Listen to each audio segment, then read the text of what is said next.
चीजें इनिशियली सामने आ रही हैं, वो टारगेट वहां पर टीटीपी के जो इंस्टॉलेशंस हैं उन पर किया गया, जिसके चलते खैबर पख्तूनख्वा की बात करें, नॉर्थ वजीरिस्तान की बात करें, यहाँ पाकिस्तान परेशान रहा है। पिछले कई दिनों में काफी अटैक उनकी तरफ से हुए हैं। डिटेल इस पे हमें जरा सा इंफॉर्मेशन दीजिए, क्या हुआ है और अब क्या एंटीसिपेट पाकिस्तान कर रहा है कि अफगानिस्तान इस पर रिएक्ट करेगा और उसी तरीके से गुरिल्ला वॉरफेयर में उलझाएगा? नहीं, कोई खास रिएक्शन नहीं होगा। मैंने आपसे पहले भी कहा था, सॉरी वो बात कट गई थी हम्म। कि अफगान गवर्नमेंट, काबुल गवर्नमेंट की इतनी रिट है नहीं यहाँ पे।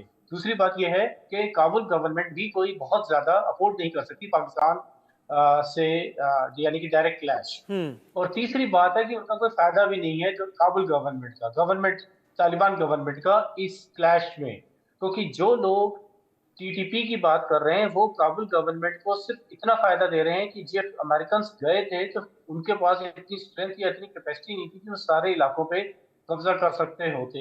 हम्म। तो उसमें टीटीपी का एक बहुत मेजर रोल था, उनके पास मैन पावर थी, उनके इलाके में उनकी स्ट्रेंथ थी। तो इसलिए अब अगर टीटीपी वालों का काफी ज्यादा, जो पाकिस्तान की जो हमारी अथॉरिटीज हैं, पाकिस्तान के जो लोग हैं, उनका कहना है कि टीटीपी के ऊपर फंडिंग और काफी ज्यादा इन पे इंफिल्ट्रेशन या उनमें सपोर्ट है इंडियन एजेंसीज की। हम्म। और काफी लोगों का भी नाम है, लेकिन मेनली इंडियन एजेंसीज की। तो हम्म। इसलिए जितने भी आतंक अटैक्स या जो भी आप कह लें, ये जो पाकिस्तान के अंदर हो रहे हैं टेररिस्ट अटैक्स, इसके पीछे जो की प्लानर्स हैं वो इंडियन एजेंसी वाली अथॉरिटीज हैं और उनको टारगेट किया गया है। तो काबुल गवर्नमेंट, तीन अलग अलग डिफरेंट फरीक है यहाँ पे, और पाकिस्तान की स्टैब्लिशमेंट या मिलिट्री गवर्नमेंट सब एक साथ है इस केस में। दूसरी बात जो अमूमन आप सब लोग कंफ्यूज कर रहे हैं कि जब अगर पाकिस्तान के जो इंटरनल क्राइसिस हैं, ये दुनिया में होता है, इंडिया में भी, कि हम्म। जब इंडिया पाकिस्तान का कोई झगड़ा होगा तो वो इंटरनल क्राइसिस लोग जरा नीचे हो जाती है। हम्म। तब ये जो छोटे छोटे जो इश्यूज हैं वो हम्म। उतने बड़े नहीं होते जो कि हम्म। वैसे रूटीन में बड़े हैं। हम्म। तो यहाँ पे अफगानिस्तान की इतनी कैपेसिटी भी नहीं है और ना उनकी विलिंगनेस है, ना उनका इंटरेस्ट है कि वो पाकिस्तान से डायरेक्ट हेड ऑन क्लैश पे जाएं। हम्म। कैपेसिटी नहीं है। ये चौथी एक चीज में जो टेक्निकल बात जो ब्रिगेडियर साहब ने कही है कि ये जो छापामार युद्ध और ये सब जो बातें, गुरिल्ला वॉरफेयर, एक्चुअली ये पाकिस्तान आर्मी के ट्रेंड लोग हैं।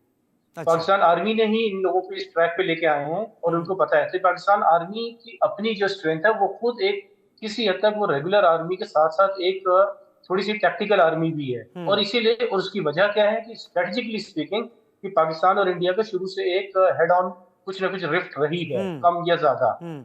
पाकिस्तान आर्मी कभी भी इंडियन आर्मी से हेड ऑन और एक रिवायती जो एक ट्रेडिशनल और कन्वेंशनल वॉरफेयर है उसमें नहीं आगे सामने फेस कर सकती। तो वो एक guerrilla warfare is part of Pakistan army regime, hmm. Doctrine का हिस्सा है। तो हम्म। इसमें जो अफगान हैं उनको जो सबसे ज्यादा जो अफगान मुजाहिदीन है जो 1979 के बाद ट्रेन हुए थे, तो उनको हम्म। पाकिस्तान आर्मी ने ट्रेन किया था ना। तो उन्हें गुरिल्ला आईएसआई वॉरफेयर भी सिखाया। एक्चुअली पार्ट ऑफ, एग्जैक्टली हाँ आप वो आप सिखाया। तो आप चेन ये बहुत कोई, अच्छी, कलबे साहब आप चेन बहुत अच्छी जोड़ रहे हैं और हमें भी क्लियर हो रहा है। मैं किसी भी प्रेजुडिस के साथ इस चीज को नहीं अभी देख रहा, मैं आप जैसे बता रहे हैं और वो चीजें वहां पर आ रही हैं, क्योंकि पाकिस्तान का ये मानना है भारत से सीधा हेड ऑन क्लैश नहीं कर सकता, तो गुरिल्ला वॉरफेयर अपनाया पाकिस्तान आर्मी ने और वही ट्रांसफर वहां पर किया। लेकिन क्या इससे आप अपना जो टीटीपी के चलते जो परेशानी थी पाकिस्तान को, क्या इस डूरन लाइन को और ज्यादा वोलेटाइल तो नहीं कर रहा है पाकिस्तान?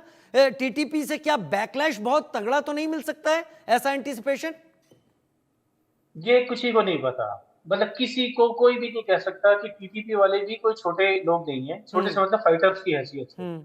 मतलब वो एक डेंजरस फाइटर्स है। और आप ही के चैनल पे मैंने बहुत पहले कहा था कि जो कबायली लोग हैं कुर्रम से लेके आगे पीछे और अफगानिस्तान वाली साइड के ये जो हैं, इनको हम वीक या रूटीन के ट्राइबल ना समझे। जैसे मैंने उस वक्त भी कहा था कि जैसे इंडिया के ट्राइबल्स होते हैं वो बेचारे थोड़े बैकवर्ड से लोग हैं, कमजोर लोग हैं फाइनेंशियली भी, और उससे आप कंपेयर ना करें। ये ट्राइबल्स डिफरेंट ट्राइबल्स हैं। तो इनका बैकलैश क्या होगा, कितना डेंजरस हो सकता है, या ये कॉम्प्रोमाइज पे आएंगे, ये दोनों बातें किसी को कोई डायरेक्टली नहीं कह सकता। क्योंकि एक और भी चीज जो इन ट्राइबल्स में है, ये बड़ी जल्दी अपने पैसे और अपने फायदा देख के वो अपनी बात से मुकर भी जाते हैं। अच्छा अच्छा, तो जो मैं सबसे बड़ा मसला भी है, 2014 तक ले जाता हूं, क्योंकि आपसे बहुत बेहतर पता चलेगा। अगर मैं गलत नहीं हूं तो ऑपरेशन जरबे अज़्म शुरू किया गया था 2014 में केपीके में, नॉर्थ वजीरिस्तान में, और वो काफी लंबे वक्त तक चला था। क्या उसका कुछ सही रिजल्ट नहीं मिला था पाकिस्तान को कि पाकिस्तान इतने पिछले दिनों में टीटीपी के चलते बहुत सारे टीटीपी के इंसिडेंट ऐसे हुए हैं जहां पर पाकिस्तानी आर्मी को बहुत ज्यादा सफर करना पड़ा है, और ये शायद पाकिस्तान को ये लगा कि अगर अभी नहीं तो फिर शायद आगे करने की हालत ना पैदा हो, इसलिए अभी ये कर दिया जाए और चीजों को सेटल किया जाए। क्या यही वजह है?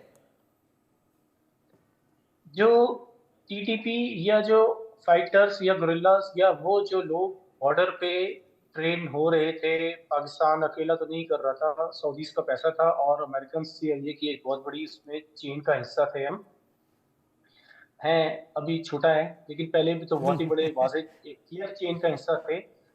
ये जो चीज़ है ये इतनी आसानी से नहीं रिजॉल्व होगी क्योंकि अभी भी बहुत सारे लोगों के स्टेक्स हैं।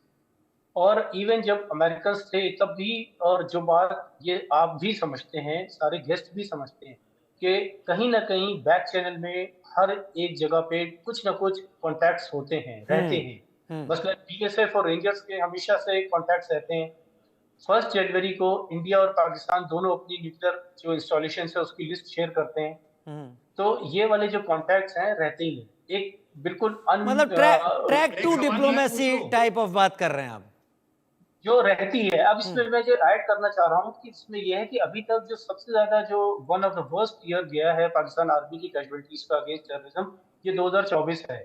और उसमें वजह यही है कि जो बैक चैनल्स बहुत सारे थे वो फेल हो रहे हैं, जो काबुल गवर्नमेंट भी नहीं इसी कर में पा आपसे रही। सवाल पूछना चाहता हूँ, माफ करिएगा, एक चीज बताइए। देखिए, पाकिस्तान आर्मी इस समय तालिबान के जो लड़ाके हैं उनको कैसे हैंडल करेगी? एक टीटीपी ने आपको इतना बड़ा डैमेज कर रखा है, अगर तालिबान के लड़ाके भी उनके साथ हाथ मिला लेते हैं तो आपके लिए एक नया फ्रंट, वेस्टर्न फ्रंट खुलता है, वजीरिस्तान का इलाका। आप उसको कैसे हैंडल करेंगे? आप खुद अपने इंटरनल प्रॉब्लम से घिरे हुए, पाकिस्तान की सेना और सिक्योरिटी फोर्सेस ये हैसियत नहीं रख रही कि टीटीपी को कंट्रोल कर सके, तो आप अफगानिस्तान के लड़ाकों के साथ कैसे लड़ेंगे? नहीं, और नंबर दो, कलबे साहब, मुझे लगता है वाजिब बात है, अगर टीटीपी के चलते इतना कुछ करना पड़ रहा है तो बाकी अफगानिस्तान अगर ऐसे इन्वॉल्व होता है तो बहुत मुश्किल नहीं होगी पाकिस्तान को? मैं यही आपसे अभी मैंने जवाब में दिया ना कि इसका बैकलैश के बारे में क्या होगा किसी को नहीं पता। ये मैंने पहले कह दिया फर्स्ट पॉइंट, ये इसका मतलब नहीं this is the last point. बात ये है कि अगर जो तालिबान के फाइटर्स अगर आते हैं तो वो एक कन्वेंशनल और एक ओपन किस्म की तालिबान यानी काबुल वर्सेस इस्लामाबाद हो जाएगा। तो काबुल कभी भी इस्लामाबाद को फेस नहीं कर सकता, इवन इसकी गोरिल्ला वॉरफेयर भी हो। जैसे अभी भी पाकिस्तान आर्मी एयरफोर्स जो है वो अंदर नहीं होगा। ठीक है, मैं आता हूँ चर्चा पर, लेकिन मैं एक स्टोरी की तरफ आगे बढ़ूंगा। क्या पाकिस्तान में बिना मार्शल लॉ चल रहा है इस वक्त, फौज का शासन? ये हम क्यों कह रहे हैं, इसके पीछे कुछ रीजन है, एक रिपोर्ट दिखा देते हैं, उसके बाद इसी पर चर्चा कर